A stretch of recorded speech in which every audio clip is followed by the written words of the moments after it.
Hi guys, welcome back to our channel.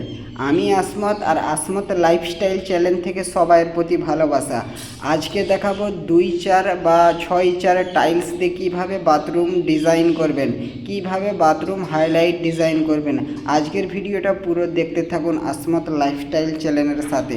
আমি এখানে কিভাবে কাজ করছি আপনাদেরকে পুরো ভিডিওটা দেখাবো।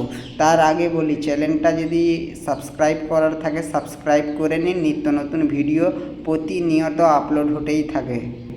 আমি এখানে 2 feet by 4 feet tiles border টাইপের কেটে নিয়েছিলাম, যেটার মাপ ছিল 4 ইঞ্চি।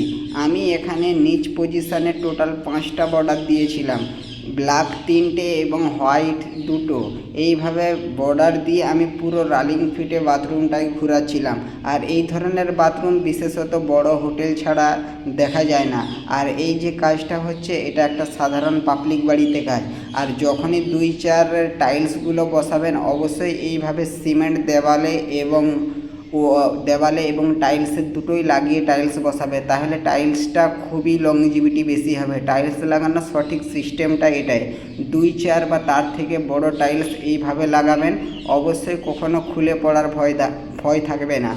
আর আপনারা অবশ্যই প্রেসার দিয়ে কাজ করবেন। 2-4 টাইলস যখনই ইউজ করবেন, প্রেসার দেওয়ার একটাই কারণ হচ্ছে বাষ্পমোচন হার বৃদ্ধির কারণে টাইলস কখনো যাতে খুলে না পড়ে যায়। সব জিনিসের কম্প্রেসার রয়েছে, কাঠের যেরকম কম্প্রেসার রয়েছে, ফুলে যায় বেঁকে যায়, সব জিনিসের একটা কম্প্রেসার রয়েছে। সেটা কম্প্রেসার করতে যাতে সুবিধা হয়, টাইলস যাতে চাপের মধ্যে থেকে না খুলে যায়, তার জন্য অবশ্যই আপনারা 2 mm কি 3 mm প্রেসার দিয়ে আপনারা কাজ করবেন। এবং প্রেসারে অ্যাপক্সি গ্যাপিংয়ে আপনারা অ্যাপক্সি দিয়ে ফিল আপ করবেন। অ্যাপক্সি একটা এমন জাতীয় জিনিস যেটা কম্প্রেসার করতেও সাহায্য করে টাইলসকে। অবশ্যই আপনারা এই ভিডিওটা দেখার পরে টাইলস ডিজাইন করুন বাথরুমে, এবং টাইলস ডিজাইন কি করে করবেন, টাইলস কিভাবে লাগাবেন, পুরো ভিডিওটায় আপনাদেরকে দেখাচ্ছি। আর আপনারা যখনই প্রেসার ইউজ করবেন, এই ধরনের ক্লিপ প্রেসার ইউজ করবেন, যাতে টাইলসের ব্যান্ডগুলো মিলাতেও সুবিধা হয়। আর আমি আসমত আর আসমত লাইফস্টাইল চ্যানেলটাকে অবশ্যই আপনারা সাবস্ক্রাইব করে রাখুন, নিত্য নতুন ভিডিও অবশ্যই আপলোড হতে থাকবে। আর আপনাদের ভালোবাসা এবং সাপোর্ট থাকলে আরও নিত্য নতুন ডিজাইন এবং বাথরুমের ভিডিও নিয়ে আসবো আপনাদের জন্য। হ্যাঁ ভাইরা, আমার বাথরুমটা পুরো কমপ্লিট লুক আপনারা না দেখেই চলে যাচ্ছেন। কমপ্লিট লুকটা দেখুন।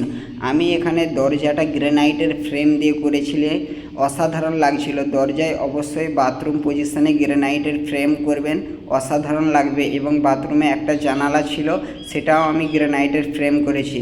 এবং আমি যখন বর্ডার পজিশনগুলো কেমন লাগছে অবশ্যই সেটাও জানাতে ভুলবেন না। এরকম 2-4 টাইলস কাটিং করে বর্ডার দিয়ে অবশ্যই আপনারা বাথরুমগুলো করান, খুবই হাইলাইট লাগবে এবং ইউনিক লাগবে। দেখতে সাধারণ হলেও লাগানোর পরে অবশ্যই ভালো লাগবে। আপনারা আপনাদের সাইটে ট্রাই করুন এবং পার্টিকে দেখান। আপনি রানিং মাপও এতে বেশি পাবেন, অনেক বেশি।